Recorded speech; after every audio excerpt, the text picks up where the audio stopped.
Good morning.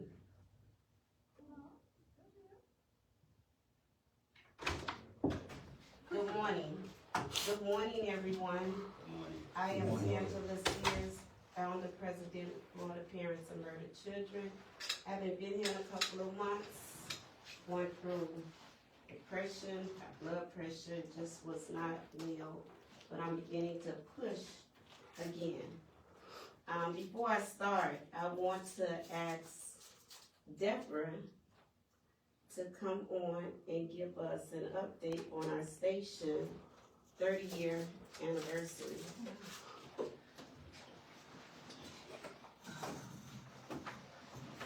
And how you can donate, how you can contribute, how you can be a part, how you can attend.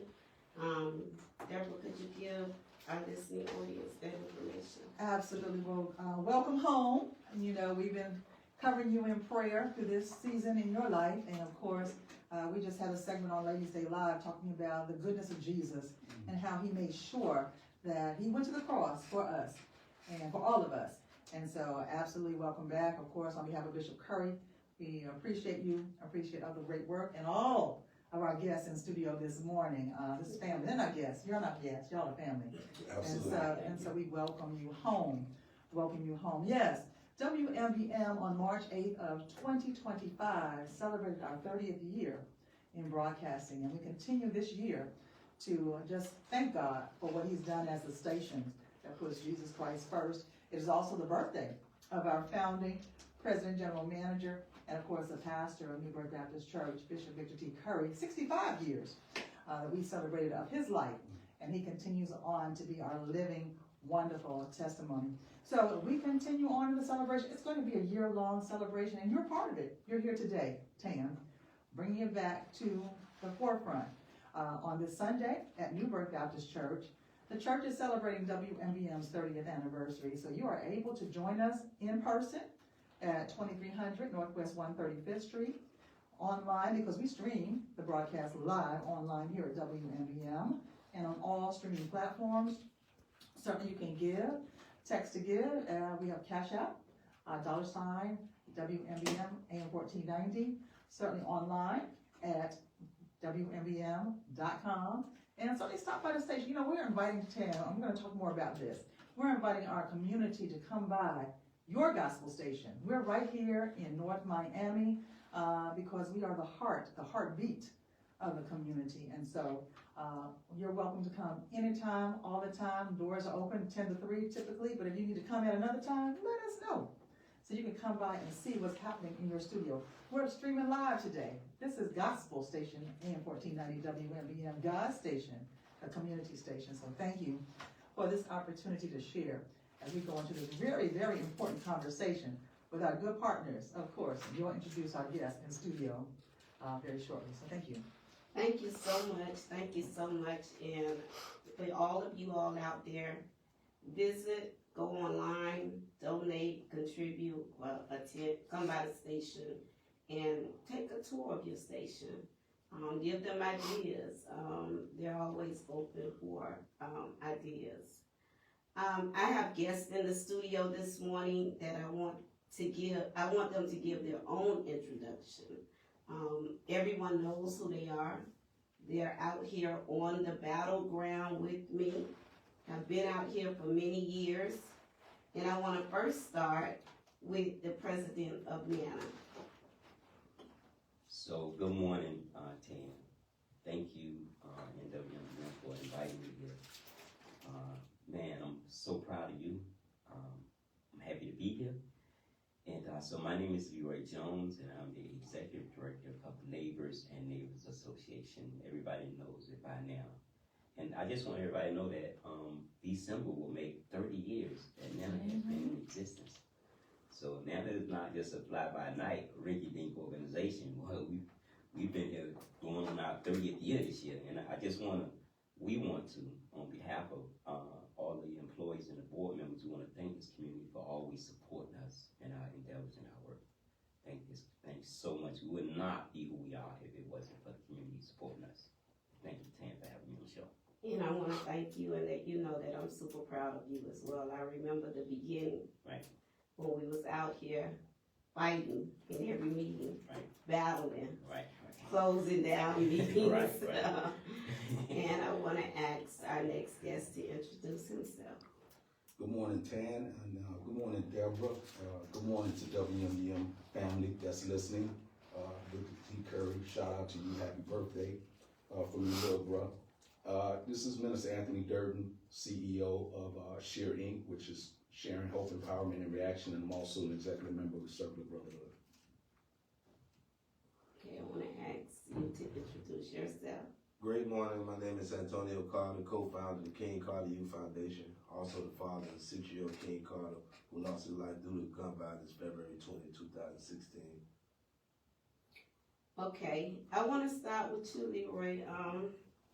So there's some subject matters that we want to tackle. I know last week, Santonio and I had an opportunity to talk about a statement that was made, and we did come to a conclusion. We did move past that, but I want to get your input on that. And I also, because it was said, I still take, and I said it, live, and I still take offense to some things when it's said that things are done for likes in terms of our kids' names. I still battle with that, more so than the naming of the streets, because it's just a sensitive spot with me. It's a sensitive issue. I represent a lot of parents that already feel that their kids are not important. They don't see their kids on TV like they may see King Carter, like they may even see my son. They just feel they don't get the recognition. So it just made a lot of people feel bad. And what people may not know is you are the parent of a murdered child as well. Yes. What did that make you feel? And I just want to go into this quickly with you. It was also said in terms of the naming of the street, does it produce housing?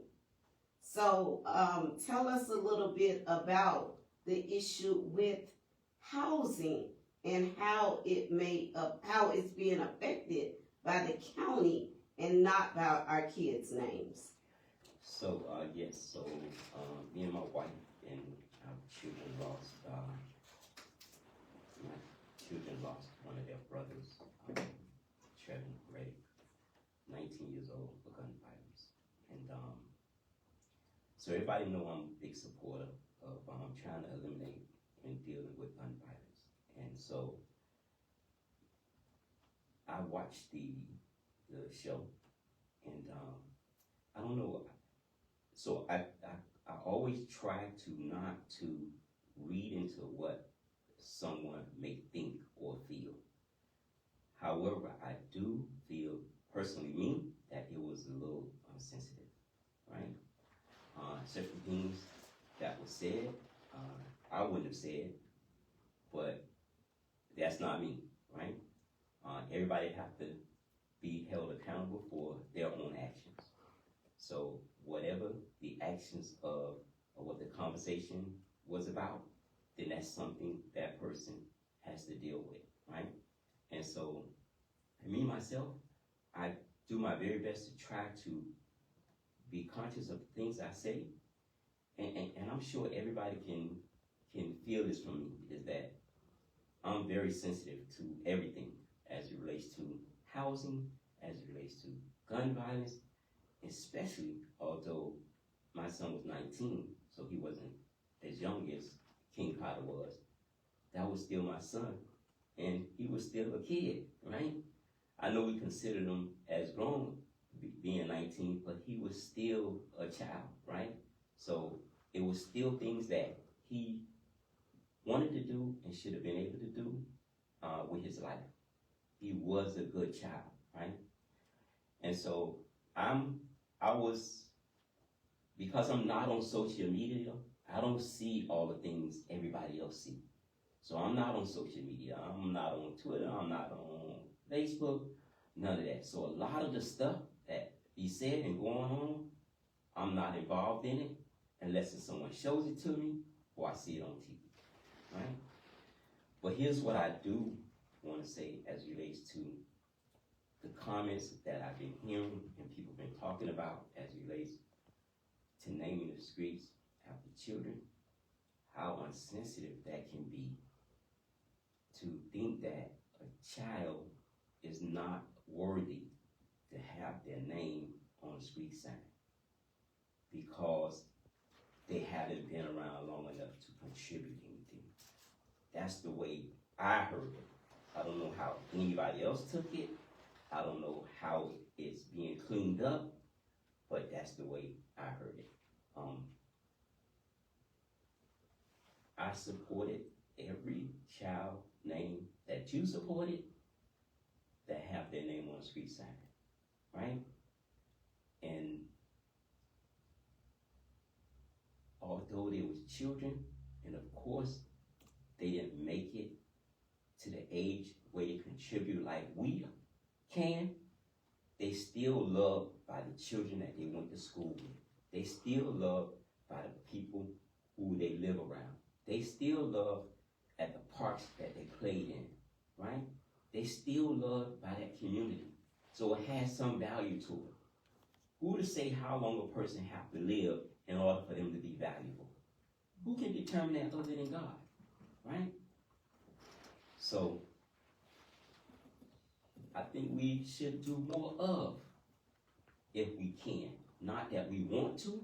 I'm sure we don't want to see a child lose their life to name a street after them. None of us want that. But in some way, we got to let that family know and that child know that we all love them and care about them, right? And that's a appreciation and a token from our community to that family and to that child. So on behalf of all the children that we have lost, because all the children is our children. They all our responsibility. So on behalf of myself and my family, anything that I can do, right, to uplift them, to show some gratitude, I'm going to be done for them. So I want to end with that part that relates to the name of the street sign. So, and I thank you, Tan, and I thank the families of the children whose names are on the streets for having that courage to do that, right? That's tough to have to live with every day. That's tough to have to drive down the street to see your child name on the streets. It gives you some kind of comfort to see it there because everybody can remember it, but it's also tough that you have to live with that every day, you know? So I think the words that were said, well, I know the words that were said could have been said a different and a better way if it was meant different. But the way it came out, to me, it was what it was.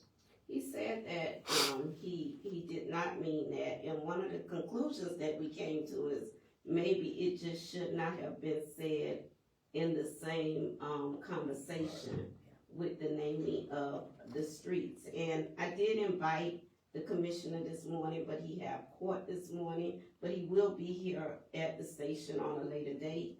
And I don't want to take away some of the positive things that he has done as well in the community.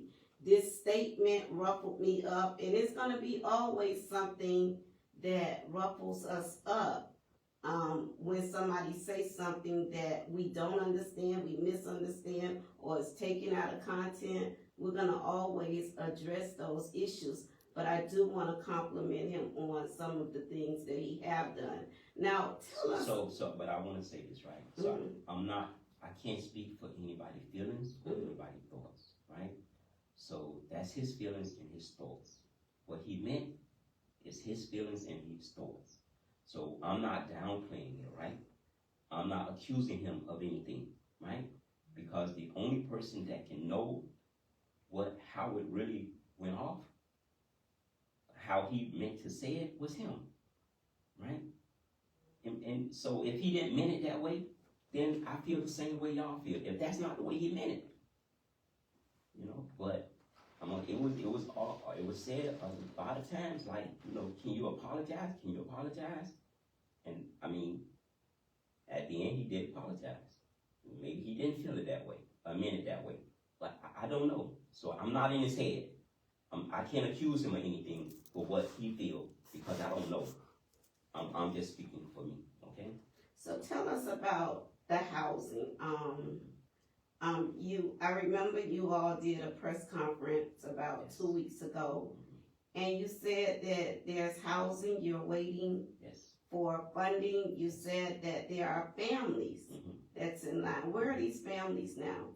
So, some of them have decided to withdraw their application to pursue housing in other avenues, but we still have people that's been waiting for their house. Right now, we have 8 properties that have been under construction more than a year. And we can't access the money or complete the construction without the commissioner of the district signing the extension, which he promised to do, but it hasn't materialized. So we got families that went through first-time home buyers program that was approved for funding, and so that you know, they have to get their credit up. They have to make sure they've been stable on the same job for years. They got to make sure their income meets the level for them to afford the house. Background is done, so a lot of things is done. And this is the first time these people able to have a house, to live in a brand new house. And for over a year now, they're being held up. And I said at the press conference, like, since the last 4 years, this new administration, we haven't completed one house because we have not been given the opportunity to get the extension. We got one extension for 1 year. There's no way we can complete all those properties in 1 year with all the stuff you have to go through. It's a whole bunch of stuff you have to go through. There's no way possible. So, and everybody know that, you know? And so, that's where we are. We stuck. Got the funding available, and we can't access it because the lenders won't allow us to access the funding to complete the properties without the extension because of the way the agreement is wrote with the county. So what's your plans? So if everybody been watching the commission meeting, the commissioner had at the commission meeting said on the record that he wanted to meet. That he was tired of us going through what we was going through, and that people on both sides are being hurt. And I agree with him, right? I agree with him. And in fact, everybody witnessed me saying how much I have so much respect for him, how intelligent I think he is, right?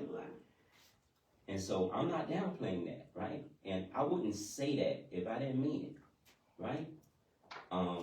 But at the same time, it's people that are colored, our people, that went through the process, that waiting to move in a house that we can't complete because he's the only one that can authorize the extension to go to the Board of County Commissioner to be approved or denied, and it hasn't happened. And I want to say this, in his office, he stated that we was doing very, very good. Like, we was doing good. We was making good progress. And then all of a sudden, we don't get the support that we need for them to move next level. And I want to say this. Everybody know me. You don't see me in the community calling people out, fighting people, disrespecting people. I'm not like that.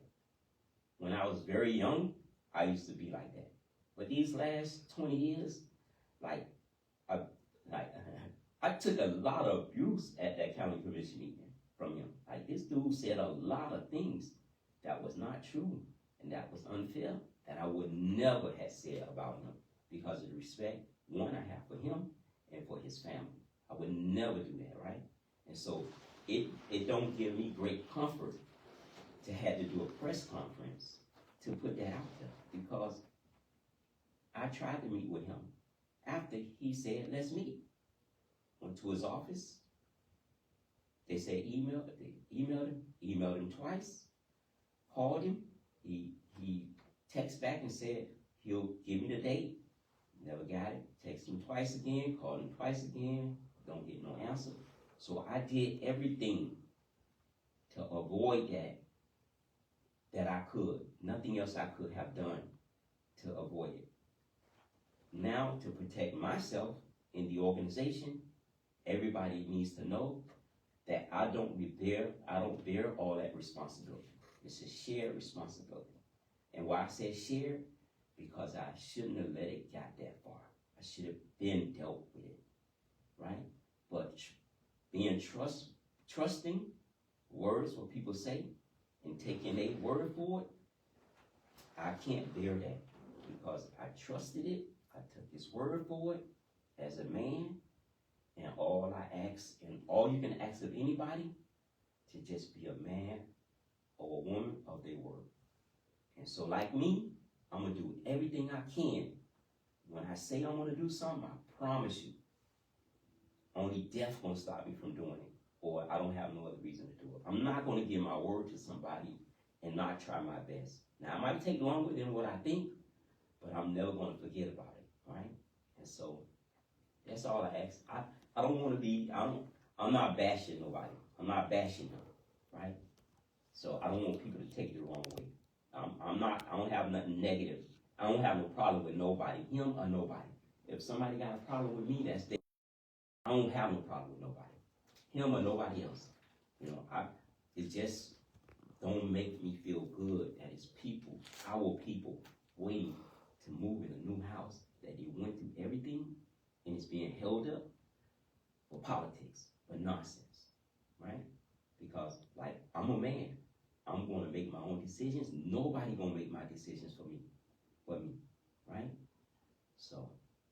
Do you all have any upcoming meetings? Are you planning a meeting so that you all can sit down, you and your board, or just you sit down with him? So, what else can I do? I texted him, called him, I emailed him, I went to his office. The meeting hasn't happened not because of me. What else can I do? You know, I don't want him to think I'm stalking him because, you know, at the commission meeting, he called us terrorists and thugs, you know, and if I keep running behind him, then he's gonna say, well, Leroy's stalking me. So I ain't going there no more, right? Because I'm not a terrorist. I'm not a thug. I'm not a part of a gang, right? I'm a businessman. You know me as a businessman. That's what I'm is, right? That treat everybody like they're important. Right? And so I'm not, I would never say those things about him, regardless of how he felt, regardless of what situation I'm in now because of him. I would never say that about him because of the respect I have for the community and for him and his family, right? So I would never do that. I'm not like that. I've never been like that. Okay, I wanna you to give your input, Minister Durden, as you're a board member of the Circle of Brothers, correct? Executive member. Executive member. Give your input before we get to Santonio. The whole thing about the street name, first, when I heard the clipping from Channel 6 and the words that were uttered was, this was taken out of context. I felt some type of way about the statement because it wasn't taken out of context. It was played from start to finish. Now, some people may have been more focused on the street names. We're talking about the artists. Just because this was the interview that he did with Hilo News with Janelle Tate, talking about the street names on 18th Avenue. When I originally first saw him in the commissioners meeting to put the proposal before the commissioner board, there was no community members there in the audience. There was nobody to give an opinion. That was residents of that community. So I was kind of taken aback, like, why isn't nobody from the community there? Is this just his idea alone, or is there anybody else's input that was vetted to make these street names? Who made the decision to name these streets after these particular artists? And so when he got the pushback from those fellow commissioners, they didn't vote for it, and so they put it on the table to bring it back again. So that was alarming for me, because if anybody been in that area of 18th Avenue and seen the conditions of our community, not just 18th Avenue, but Liberty City as a whole. You know, if you go down to 62nd Street and you look at the bus benches, you look at the trash, you look at the uncleanliness, you know, people sleeping on the streets, you know, you can't, who feels safe catching the bus in Liberty City when you got a community of homeless people? And it's not the homeless fault that they're homeless. Let's try to find a place where we can replace them, where they can have shelter or get them the assistance that they need. It could be mental health and any other issues like that, substance abuse, all these other things. Let's tackle that first before we start elevating and lifting up names of individual artists. And, you know, I had disapproval of it because, you know, we're fighting a moral fight in the community of Liberty City, dealing with gun violence, dealing with substance abuse and all these other different things that are ravaging our city. And so when I heard the comment about they doing it for the likes, it was offensive. And then when he mentioned the children's names, what have they done? What have they contributed? Has it brought housing? And then here I know we're fighting with him now to get an extension for families to get housing that's been promised to them since 2023 and probably even before that, since the pandemic. These houses at the time was valued at maybe like $200,000. Now they're $500,000, $400,000.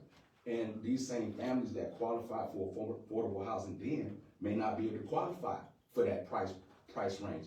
And so that's how gentrification has forced us out of our communities, because the housing market has went up so high to where the average household is not making $85,000 a year. Those households, they was approved, maybe was at $45,000. And you don't always have a two-parent income or two incomes coming into the same house. And there's not too many individuals that's making $85,000 a year. So I was just thinking that the way he was moving as a city official was kind of like, you know, disturbing. And then even the personal attacks against our organization, calling us criminals and calling us thugs and calling us terrorists. Now everybody know that we have brothers and sisters that are in our organization that have once been incarcerated. Me, myself, I've been incarcerated. I've been that, done that, been in the streets, been in prison, been on drugs, sold drugs. So, you know, I'm living a new life now. And so that's the reflection of what we do in our organization. We have brothers from the streets to the suites. So to sit on the dais and attack our organization's character, it was very offensive. And we didn't get not one apology. And so, you know, to go back and forth to what Leroy was saying, you know, sending the text messages and the emails and I'm gonna get back with you and this and that, but then we see you on Channel 6, we see you on 103.5 The Beat, we see all these radio interviews about these street names. And so now that these street names have gotten national recognition, it seems to me like this looks like for likes, because now you have a national platform. And I'm gonna just keep it 100. To me, it seems like it's just clout chasing off of these artists' names to elevate your profile. You understand what I'm saying? And so it seems disingenuous to me. And so my whole thing is with the community, we don't no longer have a community. We have a neighborhood. You go in any other community, they have community meetings. The city official comes to the community and asks them what they want to see in their community. You don't just give them what you think they ought to have and say that this is going to bring prosperity and tourism. And, you know, it's just my personal opinion. Entertainment is okay, but it's sometimes over redundant with entertainment. We're not dealing with education. We need to deal with education. That should be a priority. Our schools should be a safe haven for our children. Our children shouldn't have to look at drug paraphernalia in front of their elementary schools.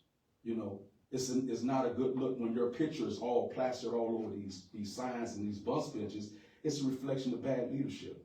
So, you know, the whole thing about the street names, it wasn't that we was trying to shift the conversation. It was just that we heard something in that 38-minute interview that was very offensive. And I didn't see that it was a very genuine apology, because to me it seemed like he was still gaslighting by saying that we was trying to change the narrative and change and flip his words when we just played the whole entire video. Okay, anyone that have any questions for Leroy or Anthony, you can call 305-953-9626. Okay, I wanna get to Santonio, I wanna switch it a little bit, I remember the Saturday that it happened. Yes. I watched you go through pain. Yes. I watched you and Monica stand by one another through this entire process. One of the things we always try to encourage families to do is to get involved. Keep your mind occupied. Right. Stay busy. I mean, you need some me time, don't get me wrong. But stay busy to occupy your mind. And that's something that you all did. So tell us a little bit about what you created, what you and your wife created after losing King Carter. Before my son passed away, we was already in the neighborhood doing things every 2 weeks. We were having a party, a giveaway, we were doing the book bag drives, all that before King passed away. However, due to his passing, it's like our life got magnified. More people went to looking and tap into our livelihood, and they see what we were doing. So it got bigger. We created a program. I was doing shirts at my house. We had before we got the printing shop, we were doing shirts at the house. The day King lost his life, I was doing some shirts for a girl who turned 30 years old, one who turned 30 years old, and she gave me a stack of wands. My son used to help peel the vinyl and everything. That's why he asked me $1. I was able to just reach in the wands and give him $3. He paused his game. He supposed to walk outside and came right back like. What was he walking outside for? The frozen cup house. Yeah, he was going to get him some Ruffles, a pickle egg, and a frozen cup. I already knew he was going to get a couple of those down. Or he was going to go to the frozen cup house in the back. It was 2 of them. He was just going to get him his little goodies and come right back. He paused the game, twisted metal. We were playing in the living room. So after that, we just started a program teaching kids how to entrepreneurship skills in a whole, teaching them how to be more bossed up. A lot of kids get picked on simply what they wear, the clothes that they wear. Their parents can't afford clothes due to everything is inflated. All the prices that went up so much. So we help kids create their clothing line. We put it on our website and let them make 100% of the proceeds, sell it to their family, their friends, their classmates. And for men, we done tap into agriculture, we done tap into aviation, we done tap into youth counseling, mentorship. We done tap into a lot of different realms, just meeting the kids where they at and finding a safe space and letting them know if you don't have a safe person in your house, we can be your safe person. You can come to our house, you can give us your number, and we keep in contact with the kids, uplifting and embracing them where they at so they can have a promising future and have something to do, keep them occupied so they won't be gunned down at 6 years old, 7 years old, 8 years old. So, how do you identify these kids? So many parents, emails, phone numbers, DMs, Facebooks, every aggregator that somebody could contact on us, our emails full. Like, our kids was so many friends with kids. We got other kids besides King. Like, so we already tapped into a lot of households, we know a lot of parents. At our age right now, we know a lot of parents who went to school with us that got kids that were King age, a little older than King, a year younger than King, and we always been in their life from going to different parks, from the cheerleading competition, the football competition, the basketball competitions, and just simply visiting the school on career day, talking about our printing business, and all the kids just gravitate to us. We get their numbers and we keep in contact with them. So, do you accept sponsorships and contributions for what you do? Yes, we accept sponsorships. It'd be hard though. We mainly do it for ourselves. However, like I said on the news, we have had assistance by Nana, let us facilitate over there, teach kids to trade, and at the end, able enough to provide the kids with a $1,500 stipend where they can spend it anyway, helping them get some school clothes, helping them with a bill, whatever. They learning something fun, learning the fun trade with their hands, and also getting rewarded at the end, $1,500. And, we had help by the Brotherhood. We had help by Commissioner Hardemon, a few help by Miami Guards. However, I'd be tired of signing 35, 45 papers and waiting 60 days for $1,500, $2,000 when I could do it to myself. And within them 60 days, we done had 2, 3 more murders, a couple more kids done died. Just because the finance department running slow, or y'all didn't get around to the paperwork, and it's still going the same. So someone that's listening that may want to contribute become a sponsor to your organization, how would they reach you? I mean, we got an official website, the KingCarterFoundation.org. We got a donate button on there. They can Zelle. They can simply meet us in the street. It don't have to always be monetary. Come alongside us, and if you want to put some money, come see what your money doing. Come in the classroom. Come in the streets. Come visit us in the garden. Come to that aviation room. Just come and really see the benefits that the kids reaping from your donation. Give them your Facebook name as well, because I noticed you post a lot of the classroom activities. My Facebook name is Santonio Carter, Santonio. The Instagram page is the King Carter Foundation. Okay, and how long you've been, since he passed, you started the... Yes, we just gave it a name. We named it after him. However, we been doing community work, giving, helping people with their life bills, with barely our lives when King was living. And it simply showed him, like, you got to give. I remember the Christmas drive right before his passing that we did with Rasul's. There was so many kids in line. He was surprised. I said, King, if you wasn't blessing them, if we want to bless them as a family this Christmas, they probably wouldn't get a gift. So we was already instilling morals, manners, and principles. And it's better to give and receive it. That's why, and I always used to make this comment, like, man, if something happened to me, I know I'm gonna have a big funeral. I used to say that. Something happened to my son, and he had a big funeral, because I instilled the same thing what was in me into him.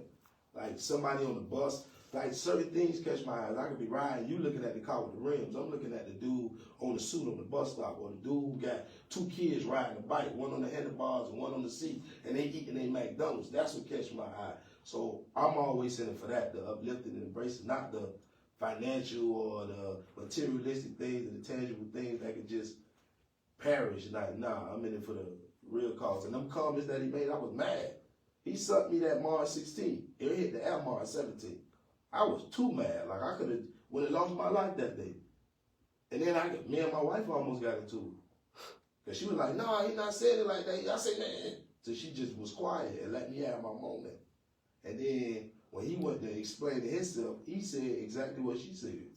Like, not one, he ain't here said. So I'm like, wow, I went there and had to put my ear to it. And for the most, after the street naming, like I said on the news, most people do it for likes. Not the parents, not the kids. They gave our son that street name. We haven't talked to most of those people since. And you know how much happened on King Carter Street? Bino got killed. Little kid got robbed early in the morning going with their gold chain. Go look at the news on King Carter Street after that day. So I can say a lot of commissioners, some people is doing it for likes.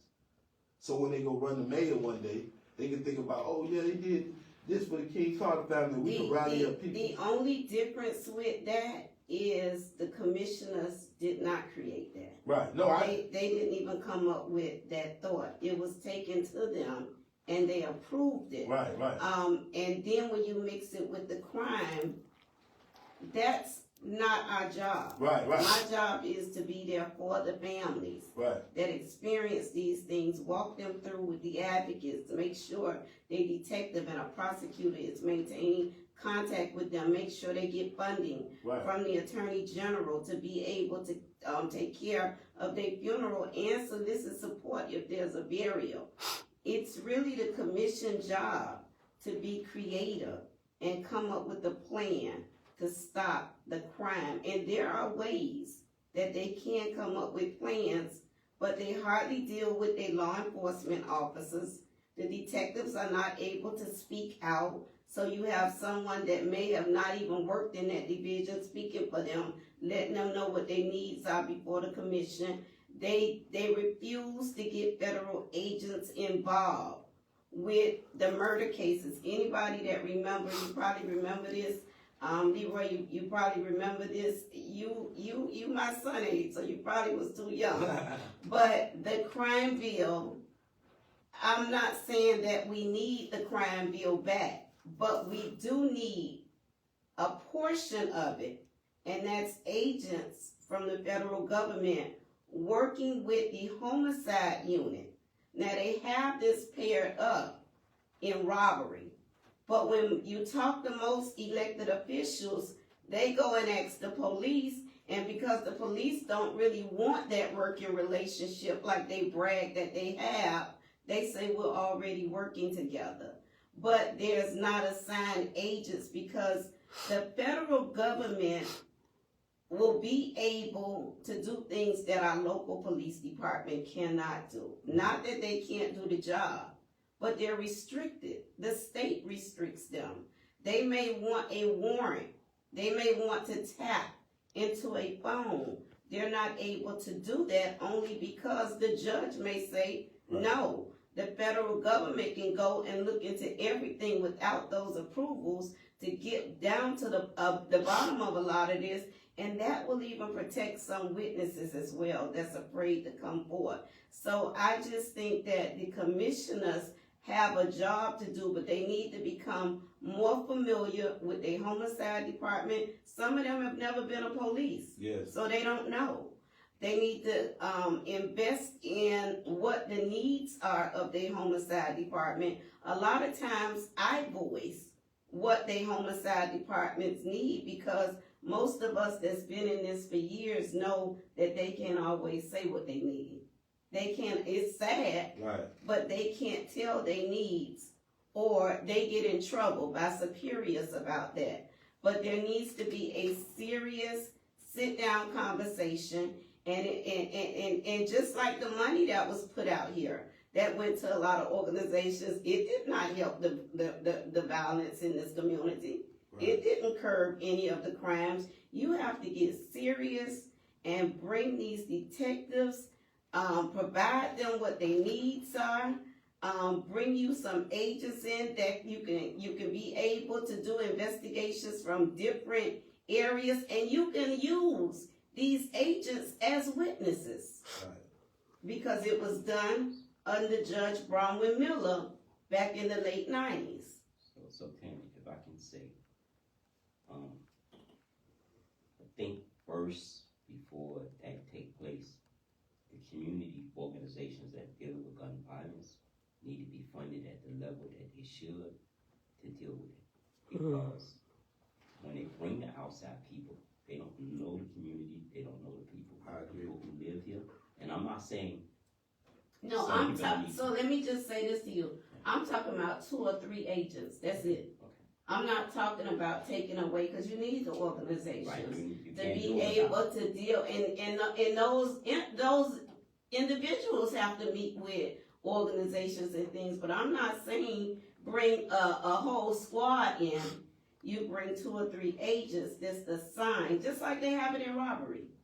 But it's just not done like that in homicide. So what happens in most of the cases, it's a lot of guys get caught up in it that don't have anything to do with it, because they're just in their community. They're just standing on the corner, right? And because they may be associated with some of the guys that's out there doing things that's not positive, because they live in the neighborhood they live in, they're their friends, right? So we watched a lot of guys get swept out of the community that never did anything wrong, but because they hang on the corner with the guys that do, because they're their friends, then it's a trickle effect.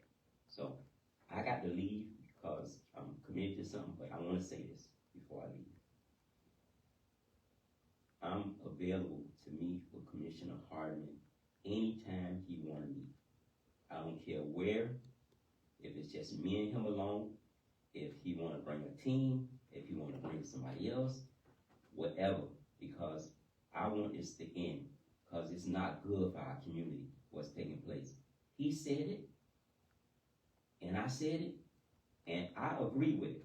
Now, I can't speak to if he agreed with it or not, if he said it, but I agree with it. Like, this need to stop. People are suffering because me and him don't have a relationship, and we ain't got to work together, we ain't got to love each other, right? But we got to respect each other's ability to do what we do in our community. True. I think the community could agree that I'm very good at what I do because of how long I've been doing it. I got a great track record. I've done things in this county nobody has done, black, white, or Hispanic, right? And that's not going to school. That's something I learned on the streets, right? And made it to something positive. And he's very sharp. He's very smart. Nobody can take that away from him, right? And I'm not trying to take that away from him. And I don't want no problems with nobody, man. The Brotherhood and them don't want no problems with nobody. but we ain't gonna let nobody disrespect us. But we don't want no problems with nobody. Like, we wanna work with everybody in our community. The people that come to our school live in his district. We help his constituents. Right? So, we just wanna do the work, right? But we wanna be respected too. And we don't want no problems with nobody. But we ain't running away, right? And Commissioner Hardemon, I know you're gonna hear this. Anytime, I wanna meet with you, man. I wanna get past this. I'm not looking for nothing to say anything bad or negative about you. I'm not looking for no dirt to throw up about you, because I know this is how politics play. When people get mad at you, then they start going back, looking for stuff, so they can bring stuff out and say, oh, he ain't no good, this what he did. I'm not doing that. I'm not like that. I'm not looking to do that. I want to move forward, right? I ain't shying away with nothing. I ain't shying away from nothing I did in my life. We have a phone call. Let's make sure this. Hello?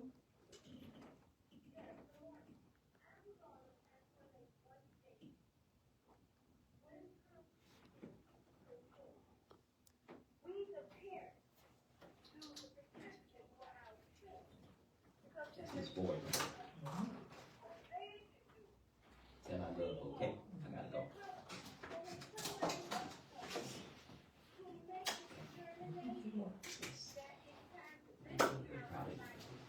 Good job.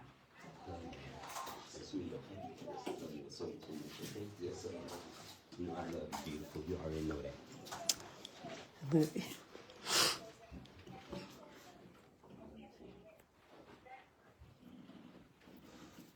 Thank you. Hold them boys for me. Anthony, you want to respond to what she just said? I was caught up in what was going on. I kind of missed some of it. Refresh me with what you just said. Could you repeat what you just said?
Yes. I got into gun violence when Lil Merv in Overtown was killed on his front porch playing with his basketball. And we started a prayer walk in Overtown. And that's when I got into the gun violence initiative. More of my purpose was to be in the streets anyway. That's why I call myself a street minister, because my work is on the outside. When I attended the homeborn service of King Carter, like his father just said, it was a huge, huge homegoing service. Newburgh was packed from the top to the bottom. Parking lots, you couldn't find a parking spot. And the people that came up and spoke of King Carter, you wouldn't think that he was a 6-year-old, you would think that he was a 60-year-old. Because that's how much impact he had in a short period of time. It's not about how here. It's about what you did with that time when you was here. That's the impact. And so to dishonor that and bleed that into a conversation about street namings of some of these artists who perpetuate a lot of the music content and immorality that's in our streets, right? Let's just call it what it is. Can we take the gloves off? Let's be real and be transparent about some of the things that we see going on in our, we know what's going on in our community. We're not gonna pretend that we don't see it. So when you want to uplift and elevate immorality, and when you mentioned the aviation school, is that Barrington Irvin? Yes, sir. See, Barrington Irvin, a young man from Miami who built a plane and flew it around the world, should be celebrated. Yes, sir. Where's his street name? Where's his street sign? Right from Miami Northwest. You understand what I'm saying? And I think he should be up there and be upheld like Dr. King was upheld. You know, we need to uphold our scientists, our children that are excelling in all different types of form outside of hip hop. Our culture is just not surrounded with hip hop. We have other kids that are going to aviation school that don't get a lot of light. We got kids that are building things, creating businesses, you know, printing T-shirts, you know. And I support local artists, but let's vet the artists. Let's look at what's the background? Check the music content of what they're doing. Go to their social media pages and look at what they're posting on their social media pages, and look how they're conducting themselves and carrying themselves as grown men and women. We have another call, I think. Hello? I think we lost them. Go ahead. But I'm 55 years old.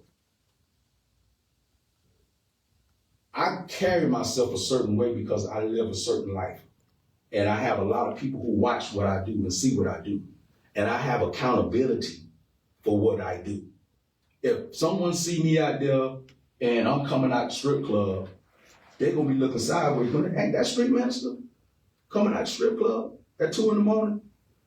If they see me with a cigarette in my mouth, they're going to be looking at me crazy, or they see me taking a shot of Hennessy. They're going to say, well, wait, ain't that the street minister say he been clean and sober? It's not easy living this life. You understand what I'm saying? It's I not can't, easy. because see, I'm not just a regular person no more. I can end up on the front page of the Miami Herald, Miami Times, just with a. So even when you're celebrating the living, you got to be careful, because we just saw a brother go through something where they was taking the key back from him after they gave him the key to the city. They took that same key back. Yes, sir. Right? After they gave him the proclamations, they took them back because he had some other stuff going on that didn't get vetted. Yes, You understand what I'm saying? And so when you start elevating, praising these types of individuals, you got to be careful, because them street signs, once they up there, they're going to stay up there. And then you don't want to have to be the one to come back and tell. One of them has some issues in Atlanta right now. Yeah, you know, you got somebody running around here right now that the feds can come pick them up at any time. They still, you know, could be a possible suspect in a case that's still going on right now. Right. And you want to uphold this. And so that's what I'm saying.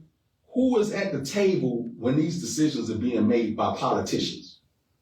And so just like was mentioned that they're doing it for the likes, I know that when they named certain streets like Dr. Martin Luther King Boulevard, did they do it for the likes? When they named streets after our greatest historians, did they do it for the likes? So to even question that, and now you're calling out your own constituents, because those are other constituents that, like you just said, they didn't just come up with that name and say, let's go put up King Carter Street. That was an initiative that was started through the Florida Parents of Murdered Children. And so King Carter, he's a reflection of all the children. He may be the one that got the street sign, but it's a reflection of what's going on in our community. Just make us pay attention to what's actually happening, because even with the great streets like Martin Luther King, anybody know when you in the Martin Luther King area, what you see? Hood. You see Everywhere. You see high crime area, drug infested, you know, poverty, food deserts, you name it. The railroad tracks always. Railroad track. So everybody know the geographical locations. Most times when they see that, oh, no, I'm not going that way. Just because of the stigma. You know, the Pork and Bean Projects got real famous off a real popular TV show, Another First 48, right? Mm-hmm. And so sometimes attention is not always good attention. I know he's saying, oh, a lot of people talking about this went viral, it's on Shade Room, it's all on this other stuff, but what is it for a man to gain the world and lose his soul? And so when I reach out to my clergy, my big brothers in the clergy, and I say, brothers, we got to be at the table when these decisions are being made. A city official need to be coming to see, talk, check in with the hood and the people that's in the neighborhood and find out, are y'all okay with this? And then some people, like the girl say, I don't want nobody coming to my street and my street saying Big Money Baller Street. and you got City Girl Street, and you got Trick Loves the Kids Street, and I gotta submit a resume, I gotta apply for a job, and I got this, and somebody gonna take it for a job, like, huh? Does it sound like it's a place that, and it's gotta be bigger than just taking a selfie by a street sign. They take selfies at the zoo. That don't mean they wanna get in the cage with the animals. Right. So just because a person might stop by and want to take a selfie by a sign, there's not a vision of prosperity. You have to show it to me. Show it to me, because to make promises that artists, rappers gonna all of a sudden come down and invest back in their community and build businesses, I ain't seen it yet. I see what them brothers like Flo Rida and them doing in Miami Gardens, and I commend them brothers like E-Class with the food, with the meat market, you know, buying up the block. You know, rebuilding Cloverleaf. Those are the things that I will celebrate. You know what I mean? But I don't celebrate destruction of our community. Okay, we have one more minute, and I want to close out with you giving the information for the King Carter Foundation again, and also a phone number that someone may want to contact you to ask questions. The phone number is 239-200-4977. I repeat, 239-200-4977. Instagram is the King Carter Youth Foundation. Facebook, Santonio Carter. You can reach my wife, Monica Carter. Simply Sears in the street, and just uplift your kid. And we would have laid down February. And to get shirts printed, what can it come to? 141st, 14135 Northwest 7th Avenue, Creative Control, Miami. In the flea market on 7th Avenue. All your printing needs, And can I end on one thing? Sure. Lift your kid up. If we would have laid down February 21st, 2016, nobody would be talking about King. He would have been a has-been. A lot of people like to make the comparisons about their kid. And simply, you laid down on your kid. Because you didn't have the strength and the courage. Hopefully what me and my wife doing, taking the stance, can still build you up and you can get out here. It's never too late to put your name, your son and your late daughter name in the lights and uplift them and embrace them and start a foundation, an organization, and get something running. Start an engine off your kid's name. It's never too late. You could have lost your kid 25, 30 years ago and you still can get up and do it today. With it comparing it like, why my kid this, why my kid? I always hear King Carter parents standing front line, boots down by our kid and about your kid. So join the fight. I want to thank each one of you gentlemen this morning for coming in. I want to thank you for all of your hard work, and I want to thank you for always being there when I call upon you. No problem. Absolutely. And thank you to our audience that have listened. And if you have any questions about anything that was said, you can reach any of us on our Facebook page. Much love, WMBM. God bless. Let us live. Yes, sir.